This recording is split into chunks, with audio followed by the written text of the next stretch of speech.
very much for coming, and thank you for accepting the invitation. Thank you, Marta, for inviting me. Thank you, Vincenzo. Thank you, everybody, for attending. It is my pleasure to be here today. So, indeed, I am bringing you a paper that's born out of the DRIVE project. This was a Horizon 20 project that I worked for before I started my lecturing position at IBEI. Hopefully, you will find it interesting. This is what I call a work mid-progress, in that we already produced a couple of drafts, and it is now at the stage that we're ready to send it to a journal to be shredded to bits. So it's also the perfect moment for you to shred it to bits. Do not be shy. This is a co-author paper with my colleague Richard McNeil Wilson, who also worked on the project before me. He's the one who did the data collection. There might be some questions that I will have to note down for him. But again, all feedback is welcome. So obviously, this is a paper about chronically online people and conspiracy theories. Our departure point is that throughout this DRIVE project, what we did is we interviewed a lot of young people on everything from social exclusion to radicalization, their place in society, how they felt, etc. I will give you a bit more context on the method slide. The idea that we had while working with these interviews is that, wow, these people talk a lot about conspiracy theories. And we were very interested in talking about conspiracy theories, but not from a security point of view and not from a political behavior point of view. So sure, conspiracy theories can be a security threat, are a security threat in some senses. They're also a very important tool of mobilization for political actors across the spectrum, but mainly right-wing.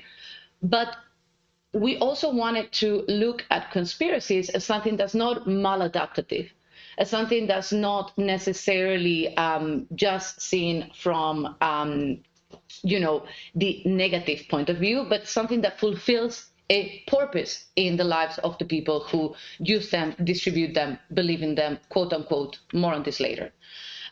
So what we wanted to do is we wanted to explore conspiracy theories as a source of resilience and a psychosocial mechanism. We wanted to see how these people who were talking to us about their experiences of social exclusion, how conspiracy theories fitted into their meaning-making and agency processes. So we have very exploratory questions. Again, this is a qualitative work, and we're very comfortable in the exploratory point of view. We are aware that there's a lot more that can be done building on what we did, hopefully. But yeah, we wanted to know how conspiracy theories interact with social exclusion. And we will talk a bit about this social exclusion, whether it's perceived, real, etc., and whether that matters for the purpose of the study. So we wanted to know how do conspiracy theories interact with social exclusion. And we wanted to know also in which ways. So what functions do they have? How do they help our interviewees, the people in our sample, function in society? I can already tell you that one of the main findings we're really proud of is that we find conspiracy theories to be an incredible source of resilience, identity, meaning-making in the lives of the subjects. So, as I said, there is quite a bit of literature already coming from political science, coming from extremism research, coming from broadly political and security studies on conspiracy theories and what they do in politics. Just for the purpose of clarity, in this study, we talk about conspiracy theories as unproven claims about hidden groups plotting in secret, usually an elite, against a wider population. A concept we use in the paper that we like better is conspiracy mindset. So it's the general tendency of a person to believe in unproven claims about hidden groups, etc. We chose this concept from the literature because we felt that most of our interviewees didn't believe in one specific theory. Rather, they had a conspiracy mindset. They were more likely to engage in several conspiracies, even when they were mutually contradictory or when they were not necessarily related, like space wars and aliens in the Vatican. Not really anything to do, but they were perfectly happy living with both. So that's why we use this conspiracy mindset. In the literature, we see that having a conspiracy mindset or the general tendency to believe in conspiracy theories is linked to an increased justification of violence, in the context of violent extremism, but also anti-state sentiments more generally. This is very much in the context of COVID, which is also a context that was replicated on sample. Again, more on this on the method slide. Disinformation, so the promotion of false narratives in society, again, following this idea of the lead against the people. Right-wing extremism, so mobilization to right-wing, extreme right-wing groups, but also far-right political parties. And I don't want to, in my opinion, waste too much time discussing far-right extremism versus far right-wing extremism, like whatever label. I think we all understand what we're talking about. So both extremist groups that operate either in the proximity or deploying violence, but also political groups that operate within democracy, but very much, promote also a certain mindset. So we found that in the literature, it's very clear that conspiracy theories are used to mobilize people to both these groups. We also thought that it was interesting for the literature that COVID very much was a catalyst. I don't know how much you know about this, but there were the so-called Q drops. So QAnon will do, drops. So they would, They would feature certain conspiracy theories in a regular manner through their podcasts, through their online activity, etc. And this was the point where many people in the mainstream started being in contact with conspiracy theories. So definitely the role of COVID is also something that's quite talked about and quite explored in the literature. There's another aspect, which is conspiracy theories as a psychological mechanism. And this is coming from political psychology, extremism research, and psychology fields more broadly. So you see, this is very interdisciplinary because we can't help ourselves.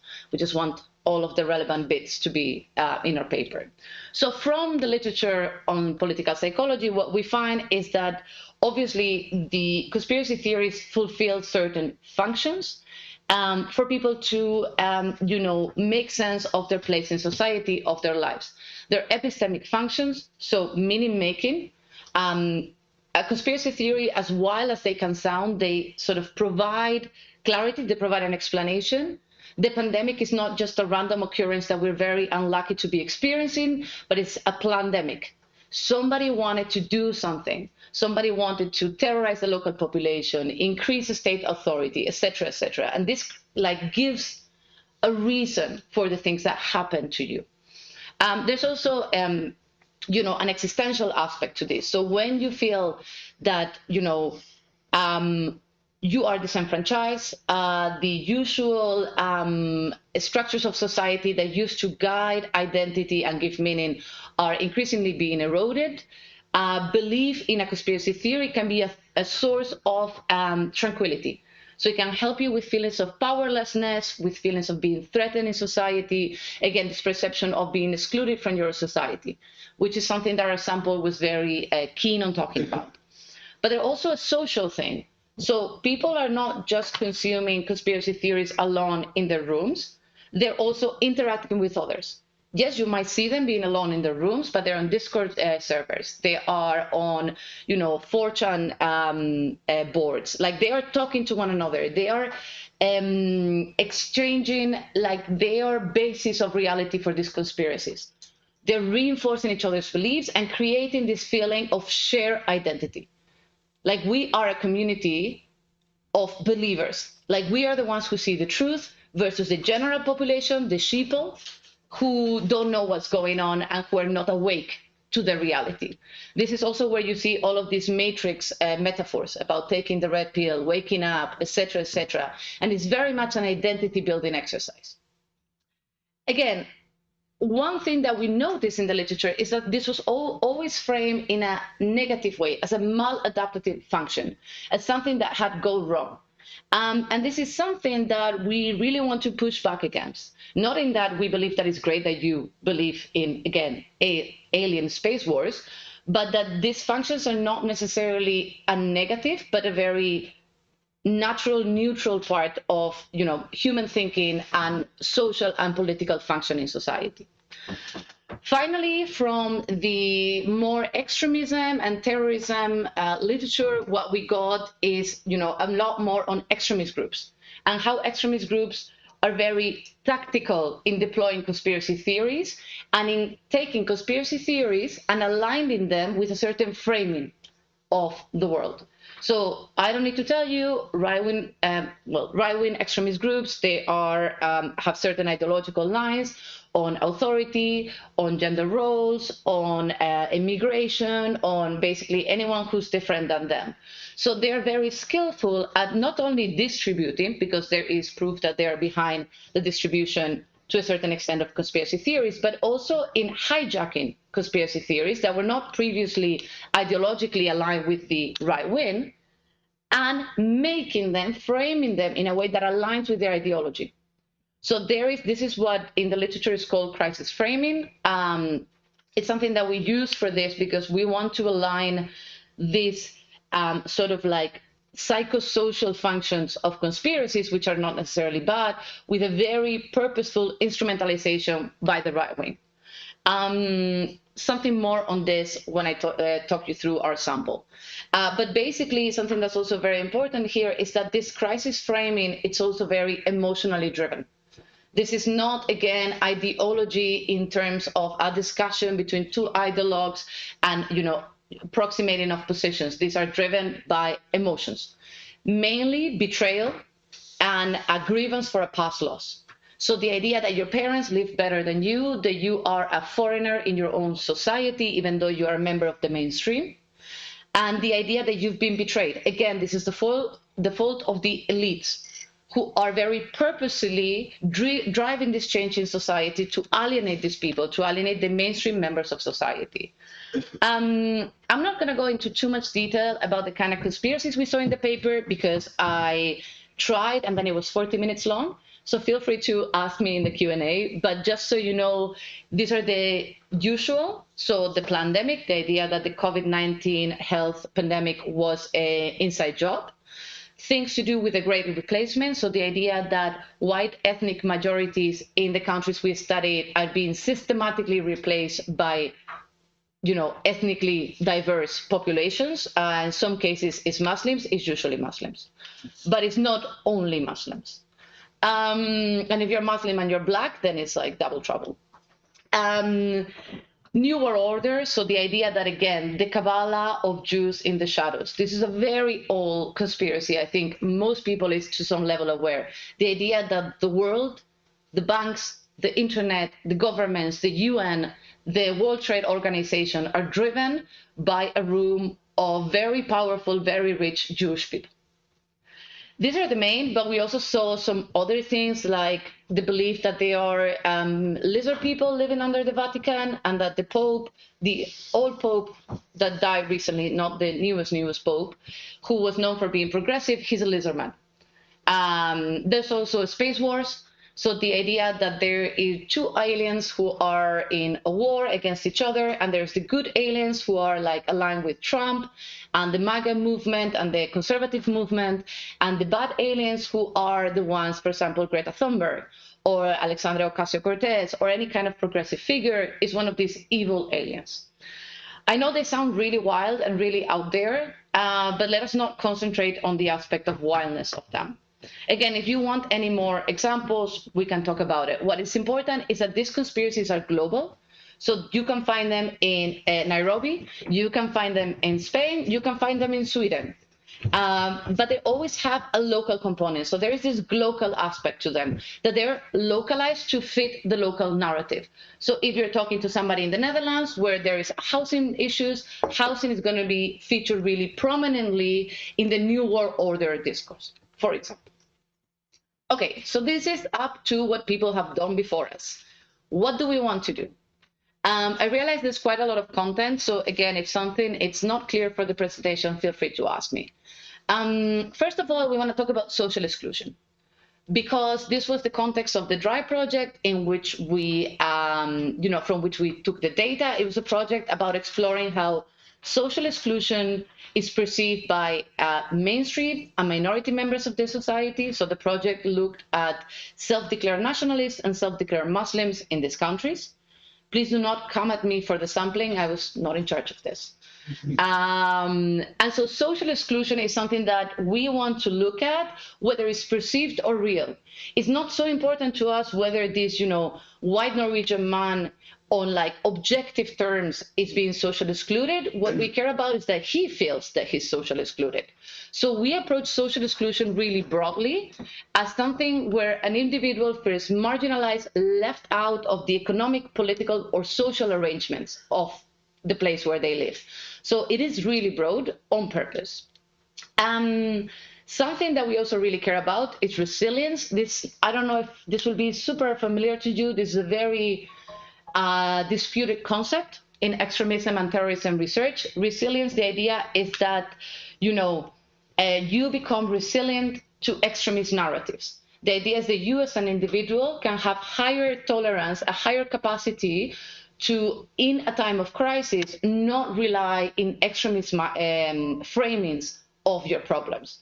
We want to break away from this understanding because, well, we're quite critical with it and we don't really agree with it for a variety of reasons. Again, I can go on if you are interested in the Q&A. What we care about is seeing resilience as an adaptive function, the capacity of a person to adapt in conditions of prolonged crisis.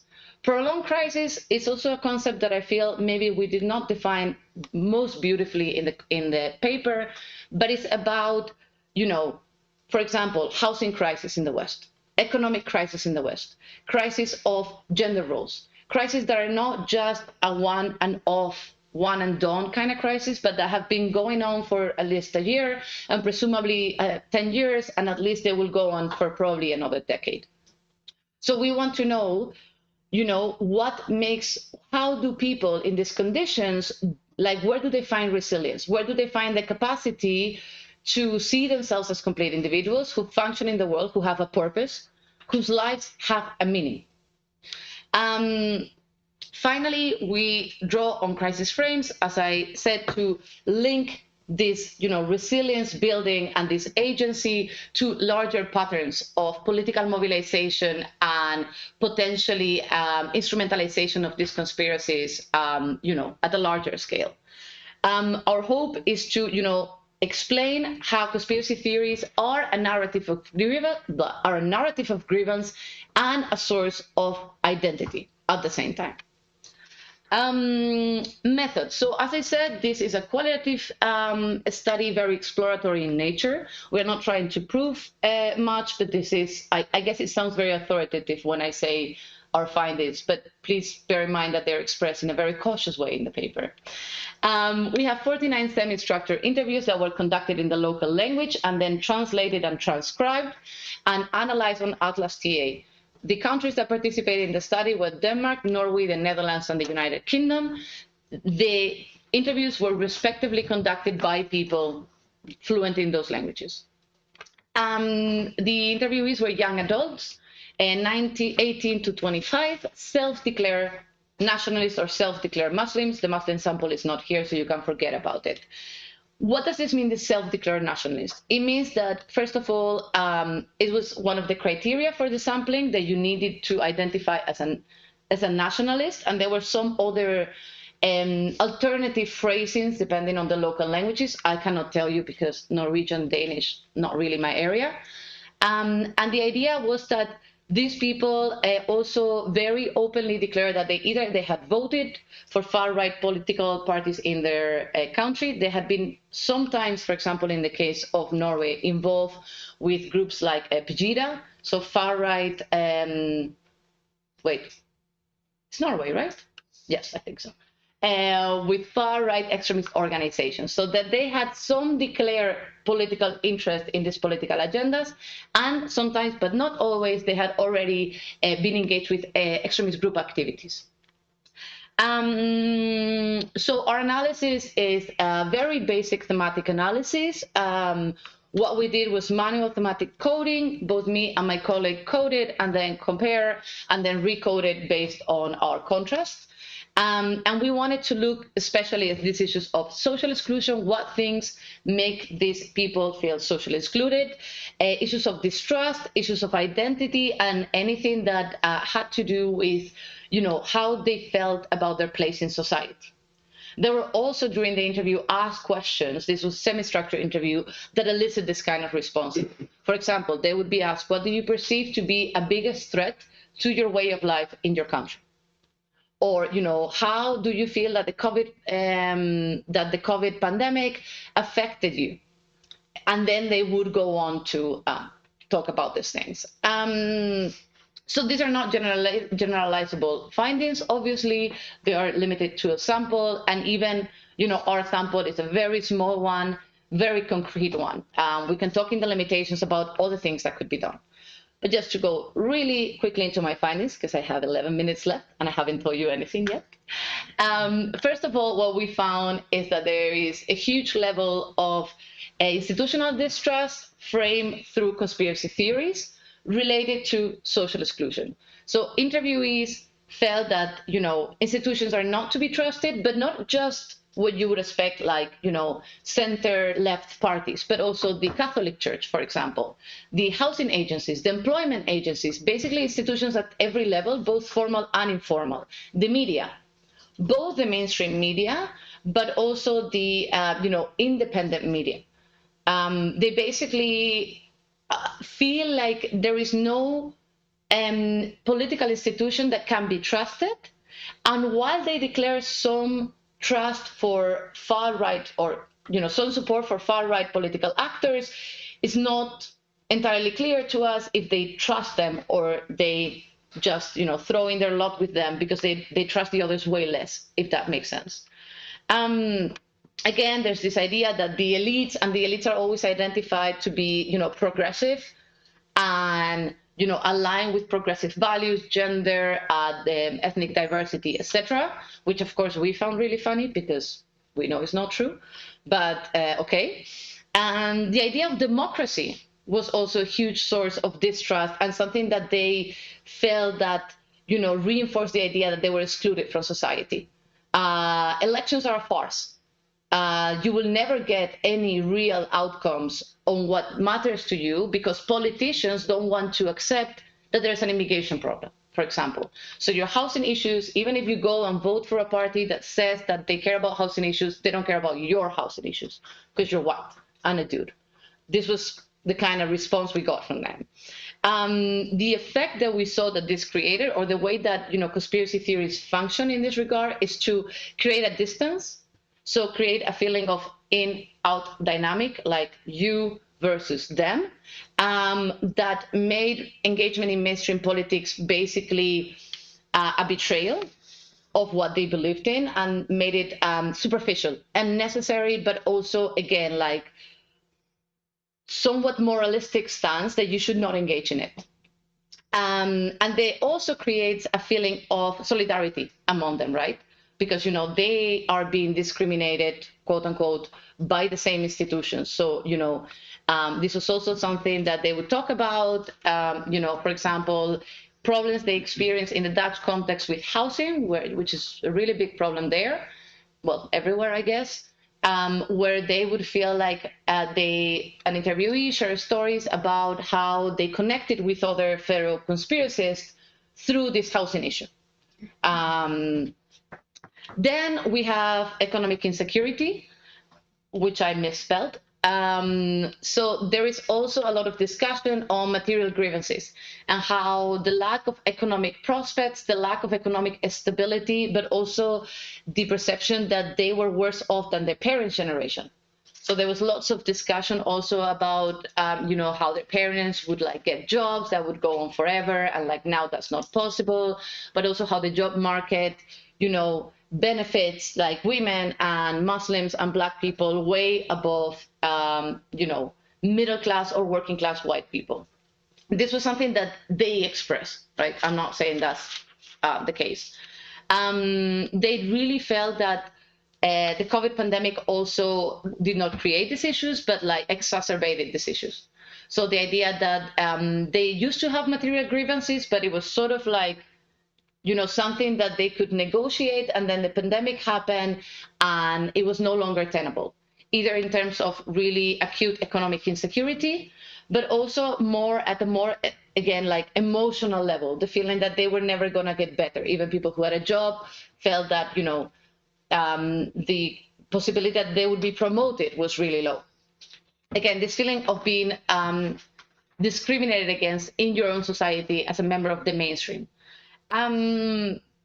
Also, the idea that this economic insecurity is a direct result of the elites' choices, that there is an intentionality behind it. It's not just a sad byproduct of, of an event, but it's a very deliberate harm that is caused on them by the elites who are benefiting from, the loss of businesses, for example. This is another big topic in Denmark and the Netherlands. How many small businesses were forced to close down during COVID, and the elites either didn't care or they actively sought this out to increase their, for example, their gains as, multinational chains, for example. And what we find here is that these conspiracies allow a sense of diffuse dissatisfaction or insecurity to crystallize and be presented in a very solid form as betrayal of the local populations by the economic elites and the world elites. And also, betrayal of the political system, who's not giving a solution to these material grievances that they're experiencing. They reported that this feeling, this economic feeling of being left out, also made them feel further excluded, because they could not complain about these things, they could not talk about these things. Nobody cared about the small business owners in Norway who had to close down their shops because they are not relevant to the progressive elites. And finally, something that we saw that I alluded at before is that there are transnational narratives that then they are localized. So all of these things, economic insecurity, institutional distrust, and we will saw afterwards also something else, they are a local echo of a global trend.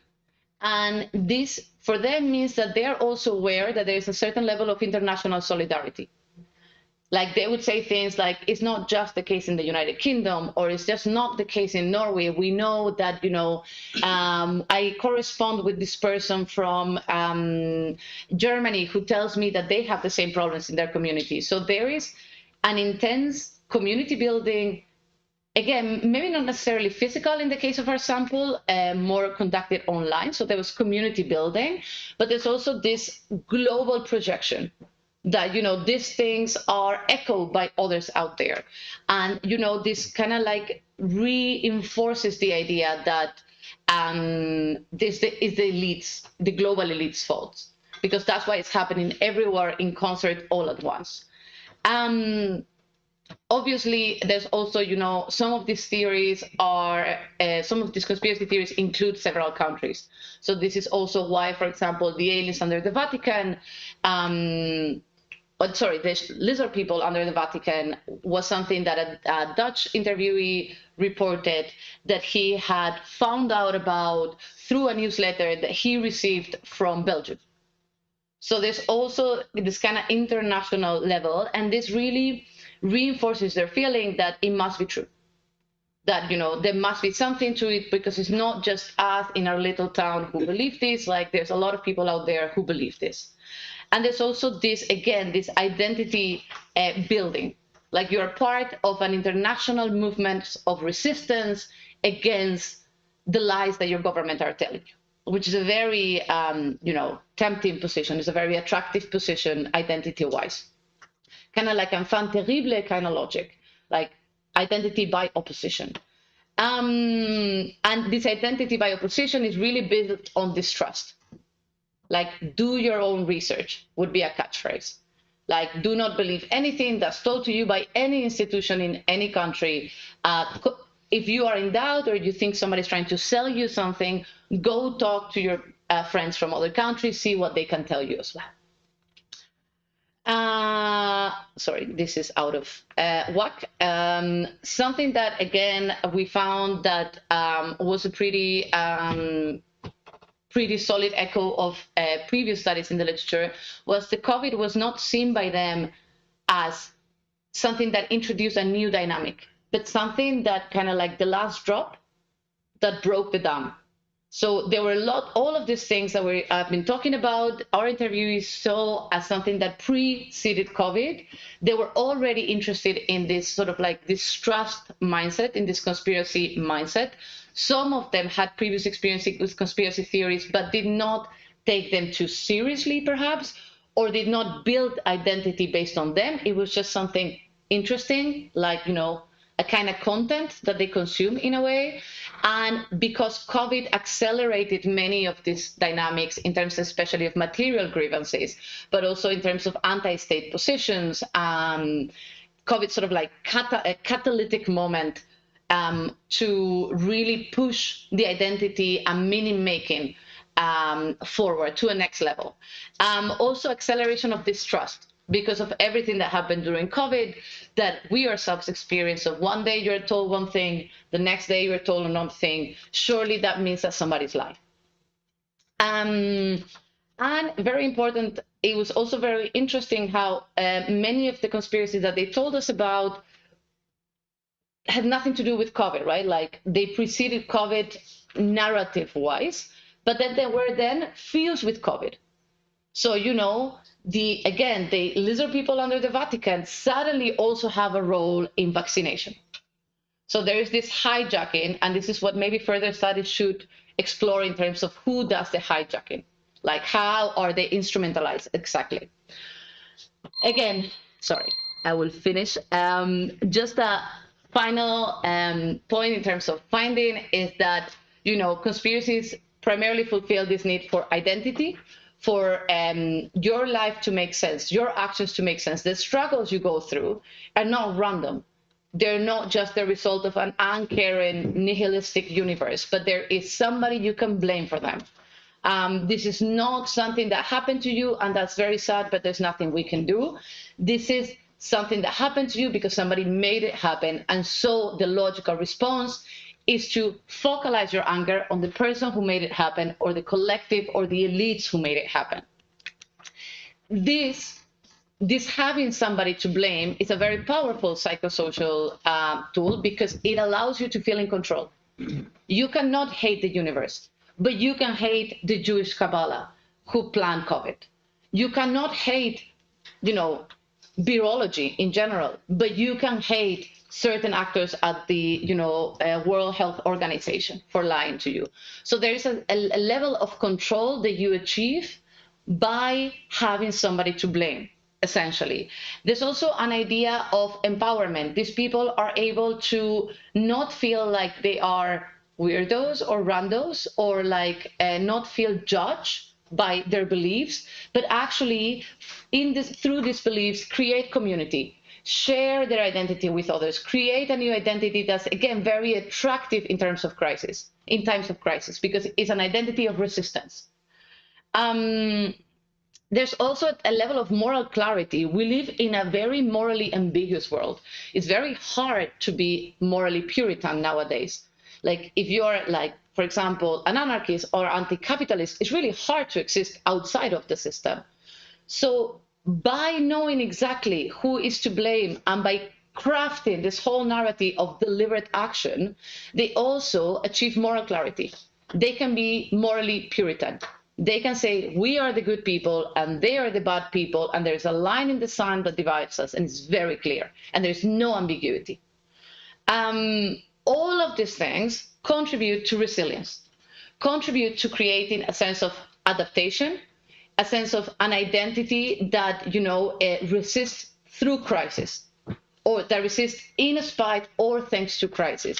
Resilience, understood again as this capacity to have an identity that is not influenced by the external conditions. So again, we are aware that this is a very general, broad definition, but we feel that it makes sense for our fighters. So just to conclude,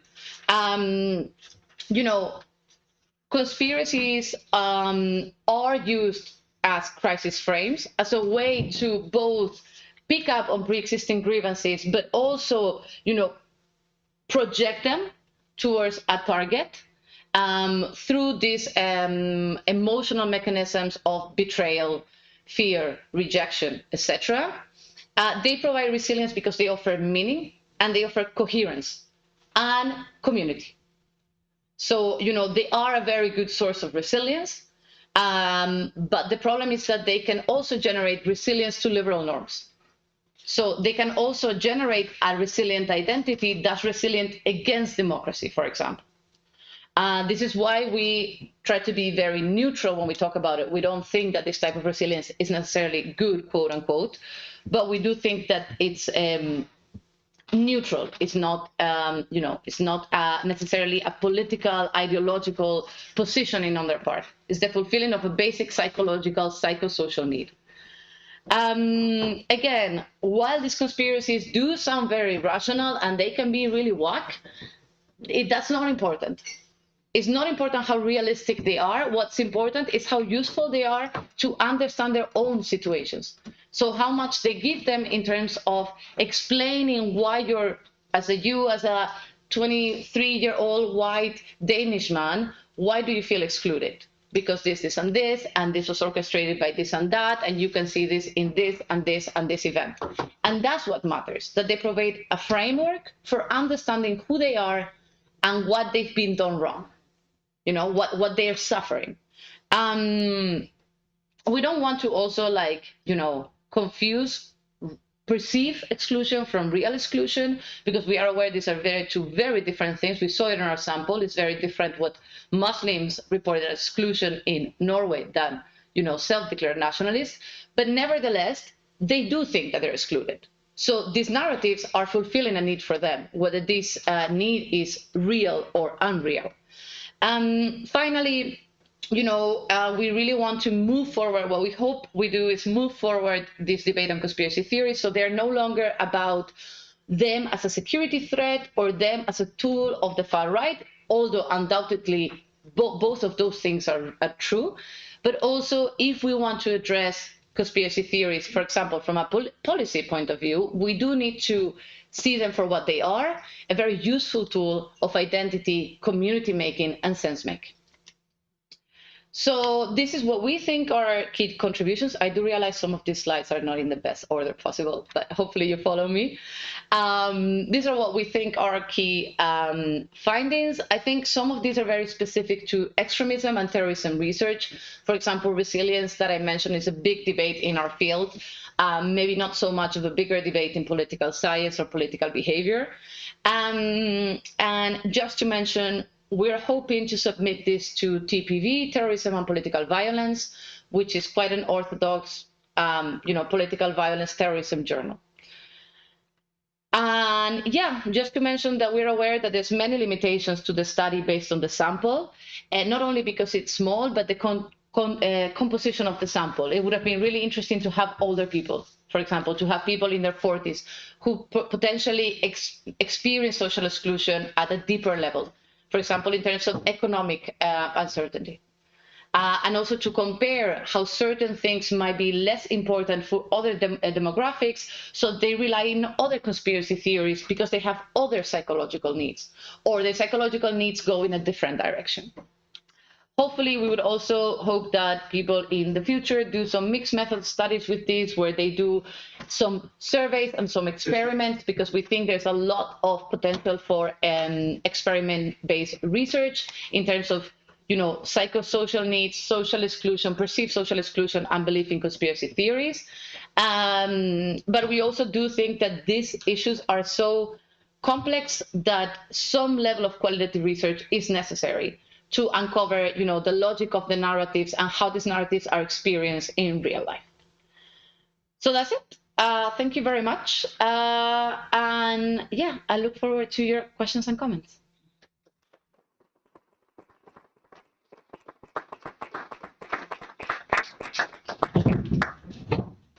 Okay, thank you very much, Inés, for a very interesting topic and research. I'm going to collect some questions, and then you can refer to operate. You respond immediately to each. Maybe we collect a couple of them, and then I can take them together. Okay.